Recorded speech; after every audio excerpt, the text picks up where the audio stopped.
There is a reason you are terrified of silence.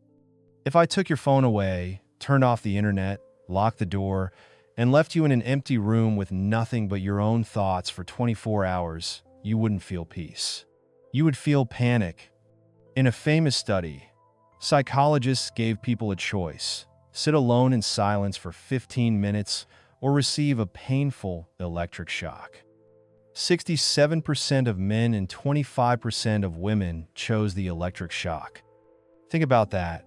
The average human being would rather endure physical pain than endure the company of their own mind.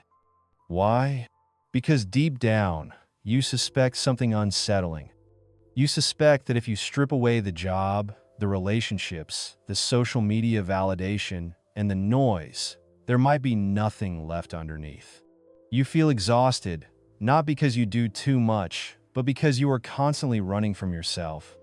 You have confused loneliness, which is a desperate craving for others, with solitude, which is the raw material of power. In this video, I am going to show you why your fear of being alone is keeping you weak. I will teach you how to stop running from the void and instead, how to enter it. We are going to turn your isolation into the most dangerous weapon in your arsenal. This isn't about becoming a hermit. It's about becoming sovereign. Let's diagnose the sickness. Society has handed you a frame that is designed to keep you weak. From the moment you are born, you are told that socializing is the highest good. You are taught that if you are alone on a Friday night, you are a failure. If you aren't constantly connected, texting, or posting, you don't exist. We are living in the age of the externalized self. Most people are not individuals. They are a collection of other people's opinions, mimicries, and expectations. You dress the way your tribe dresses. You speak the slang your internet circle uses. You get angry at the news stories the algorithm tells you to hate. You are a mirror reflecting a noisy room. So, when the room goes quiet, when you are finally alone, the mirror reflects nothing. That is the terror. You feel the void. You interpret this void as loneliness. You say, "I'm depressed because I'm alone." I am telling you, you are wrong. You are not lonely. You are bored with your own lack of substance. You cannot stand being alone because you haven't built a self-worth spending time with. You are like a house with a beautiful coat of paint on the outside, but when you walk through the front door, there is no furniture, no floor, just a black hole. This is the accepted frame of the modern world: distraction as survival.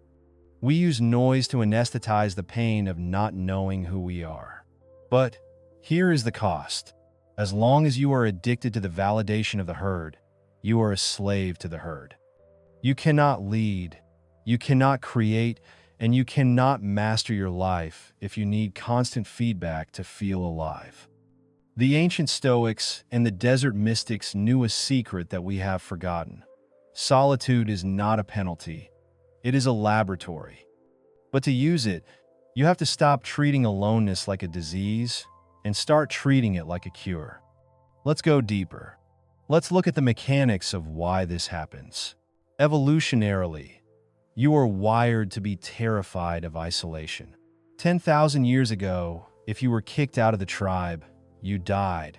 The saber-toothed tiger got you, or you starved. So, your brain has a biological alarm system, the amygdala, that screams danger when you perceive social separation. But you are not on the savannah anymore. You are in a safe apartment. The danger is no longer physical.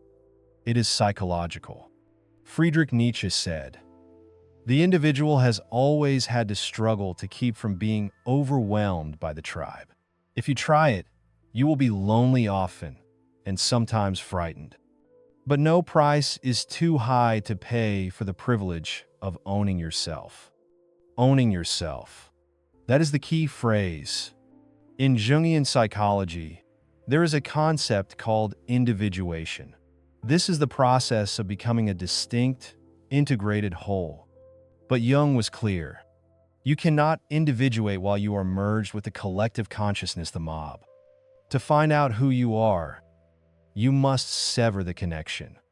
When you remove the input of others, your brain enters a different state. Neuroscientists call this the default mode network. It's the part of the brain that engages when you aren't focused on a task or the outside world. Most people suppress this. They plug in headphones the second they get on the bus. They turn on the TV the second they walk into an empty house. They are killing their default mode network. They are killing their intuition. Here is the dangerous power I promised you. When you sit in the fire of solitude and you refuse to run away, three things happen. First, the mask burns off. You realize how much of your personality was just performance for an audience that isn't there. Second, the shadow emerges. You are forced to confront the parts of yourself you hate, your regrets, your shame, your weaknesses. This hurts, but it is the only way to heal them. Third, original thought begins. For the first time, you have an idea that didn't come from a podcast, the news, or your parents. You have a native thought. This is why society fears the loner. A man who is comfortable alone cannot be socially pressured. He cannot be canceled because he doesn't need your validation. He cannot be manipulated because he knows his own mind. A man who can sit in a room alone and be content is the most powerful man in the world because he has no needs that you can exploit. So, how do we get there? How do we move from the person who chooses the electric shock to the person who commands the silence? We are done with the philosophy. Now we build the practice. You cannot just decide to be good at solitude. It is a muscle that has atrophied. If you try to go on a 7-day silent retreat tomorrow, you will break. We need to condition your mind. Here are the 3 levels of the solitude protocol. Level 1. The input detox. You are drowning in data. Before you can hear yourself, you have to lower the volume of the world. For the next 7 days, implement the commute of silence. Whether you drive, walk, or take the train, no headphones, no music, no podcasts, not even this channel. Observe your surroundings. Watch people, but mostly watch your own brain. You will feel the itch to pull out your phone. That itch is the addiction leaving the body. Acknowledge it, but do not scratch it. When you get home, the first 30 minutes are phone-free. No checking in. You need a buffer zone where you exist only for yourself, not as a node in a digital network. Level 2. The empty chair. This is a technique used in Gestalt therapy, but we are adapting it for self-mastery. Once a week, schedule 20 minutes. Sit in a room.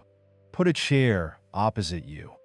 Imagine your younger self, or perhaps the version of you that you are ashamed of, is sitting in that chair.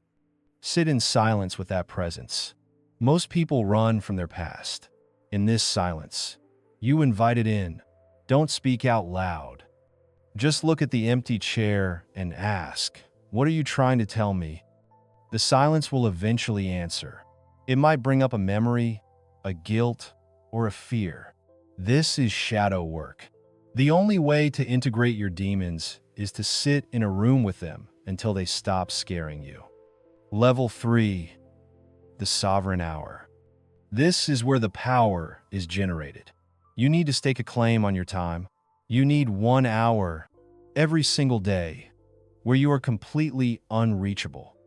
During this hour, you are not consuming. You are not reading a book, watching a tutorial, or replying to emails.